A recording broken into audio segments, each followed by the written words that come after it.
बजरंग दल है, हुड़दंग दल, जो भी इन लोगों का है, इन लोगों ने एक भी दिन चोरी के खिलाफ कोई जुलूस नहीं निकाला। आप राम जी आपके भगवान हैं, राम जी के घर में चोरी हो रहा है और आप चोरी को जो है सर्टिफाइड कर रहे हैं, चोरी को आप मैंने सही ठहरा रहे हैं, आप चोरी के खिलाफ नहीं बोल रहे हैं। लेकिन जो चोरी के विरोध में वो प्रतीकात्मक प्रदर्शन था, उस पर आप बोल रहे हैं। अभी हाल ही में भाजपा के रैली में हनुमान जी के ड्रेस में लोगों को नचाया गया, राम जी का इस्तेमाल किया जाता है। अभी बांकीपुर का चुनाव हो रहा था, वहां इन्होंने लिख दिया पोस्टर पर कि अगर कोई जो भाजपा को वोट नहीं देगा वो हिंदू ही नहीं है, मतलब भगवान। यानी इस बार का जो जनरेशन है जेन जी, वो सड़कों पर रहा और उसकी समझ बिल्कुल स्पष्ट थी। उनको ये बात समझ में आ गई कि समय से अगर बदलाव नहीं होगा तो आने वाले समय में हमारा भविष्य बर्बाद हो जाएगा। इसीलिए शिक्षा और परीक्षा को दुरुस्त करने के लिए देश भर के छात्र जो है उस सड़कों पर उतर गए और सरकार इस जनरेशन का मुकाबला नहीं कर सकी। भाजपा के पास आईटी सेल है, इसके पहले से हमेशा जितने सवाल उठते रहे हैं नौजवानों के ट्विटर पे या सोशल मीडिया पे, उनका आईटी सेल उसको दबा देता था। लेकिन जेनजी जब आया इंस्टा पे या अन्य सोशल प्लेटफॉर्म पे, तो उसको उनका आईटी सेल भी फ्लॉप कर गया, फेल हो गया। इसीलिए आप देखेंगे कि प्रधान को तो इस्तीफा इसलिए देना पड़ा क्योंकि अगर वो नहीं देते तो 15 दिन के बाद प्रधानमंत्री को ही इस्तीफा देना पड़ जाता। इसलिए प्रधानमंत्री को बचाने के लिए प्रधान का इस्तीफा ले लिया गया। नरेंद्र मोदी के लगातार सामने वीडियो आ रहे हैं। नरेंद्र मोदी तो डर गए। दरअसल मन का बात वो करते थे, तो मन का बात उनका बूढ़ पुरानी आदमी सुनता है और बूढ़ पुरानिया तो बूढ़ पुरानिया हो गए। अब जेन जी का जमाना आ गया, वो उनका मन का बात सुनता नहीं है। इसीलिए अब मोदी जी को भी लगता है कि जेन जी को अपनी बात पहुंचाना है, इसलिए अब वो रील बना रहे हैं। जेन जी को भी संबोधित करने के लिए वो तरीके अलग अलग अपना रहे हैं। हाँ, पहले वो भाइयों बहनों बोलते थे, आजकल जेन जी को फ्रेंड्स बोलते हैं। तो बात तो बिल्कुल समझ में आ रही है कि वो क्या करना चाहते हैं, कौन सा नैरेटिव सेट करना चाहते हैं। लेकिन ये जनरेशन बहुत समझदार है, उनके नैरेटिव को ये लोग समझ रहे हैं और उसको पकड़ रहे हैं। ये जो बच्चों के परिवर्तन की लहर है, इसको क्या कहिए?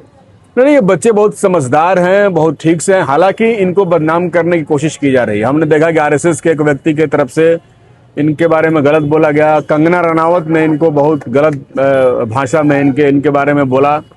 हमने देखा कि बिहार में भाजपा के रामकृपाल यादव जो एमएलए हैं, मंत्री हैं, उन्होंने कहा कि ये सब आतंकवादी है।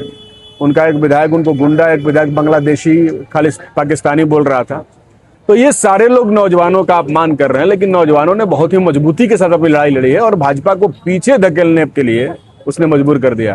क्या कहिएगा, आगे भी कई सारी समस्याएं हैं, उनको लेकर के छात्रों का ऐसा आंदोलन? चलो देखिए, एक सजग जनता जो है एक बेहतर समाज का निर्माण करती है। तो जनता जो सजग हो रही है, इसी से बेहतर भारत बनेगा। भारत या देश कोई सरकार नहीं बनाती, हम सब मिल करके बनाते हैं। और ये बिल्कुल इन्होंने बताया हम लोगों को कि सिर्फ वोट देना हमारा राइट नहीं है। ऐसा नहीं कि हम वोट दिए और इसके बाद सो गए, बल्कि एक सजग प्रहरी के रूप में लोकतंत्र का एक सजग प्रहरी एक एक नागरिक होता है।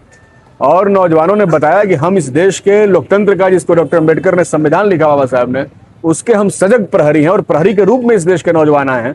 और जब सभी लोग ऐसे ही अपने देश का पहरेदारी करेंगे तो सिर्फ एक चौकीदार के भरोसे नहीं रहना पड़ेगा। नहीं तो पता चलेगा कि चोरी मंदिर में भी हो रहा है, अकाउंट में भी हो रहा है। इसलिए सबको पहरेदारी करनी होगी अपने देश की। कई मंत्रियों का अभी पूछ आया था कि कल जो विपक्ष ने मंदिर का प्रतीकात्मक प्रदर्शन किया है, उसको लेकर के कि सनातन के प्रति ये अच्छा देखिए, हमें तो अजीब लग रहा है कि ये जो कह रहे हैं कि पप्पू यादव ने साधु का वेश धर लिया तो वो सनातन विरोधी हो गए। लेकिन आप जो राम जी के अपने आप को भक्त बताते हैं, वो बजरंग दल है, हुड़दंग दल, जो भी इन लोगों का है, इन लोगों ने एक भी दिन चोरी के खिलाफ कोई जुलूस नहीं निकाला। आप राम जी आपके भगवान हैं, राम जी के घर में चोरी हो रहा है और आप चोरी को जो है सर्टिफाइड कर रहे हैं, चोरी को आप मैंने सही ठहरा रहे हैं, आप चोरी के खिलाफ नहीं बोल रहे हैं। लेकिन जो चोरी के विरोध में वो प्रतीकात्मक प्रदर्शन था, उस पर आप बोल रहे हैं। अभी हाल ही में भाजपा के रैली में हनुमान जी के ड्रेस में लोगों को नचाया गया, राम जी का इस्तेमाल किया जाता है। अभी बांकीपुर का चुनाव हो रहा था, वहां इन्होंने लिख दिया पोस्टर पर कि अगर कोई जो भाजपा को वोट नहीं देगा वो हिंदू ही नहीं है, मतलब भगवा के खिलाफ वोट दे रहा है। तो इसलिए तो यही लोग ये सब काम करते हैं और इनको तो मंदिर के चोरी पर बोलना चाहिए। तो मंदिर के चोरी पर इनका मुंह बंद है, लेकिन चोरी के खिलाफ जो बोल रहा है उसका विरोध करने का इन्होंने बहुत रास्ता खोज लिया है।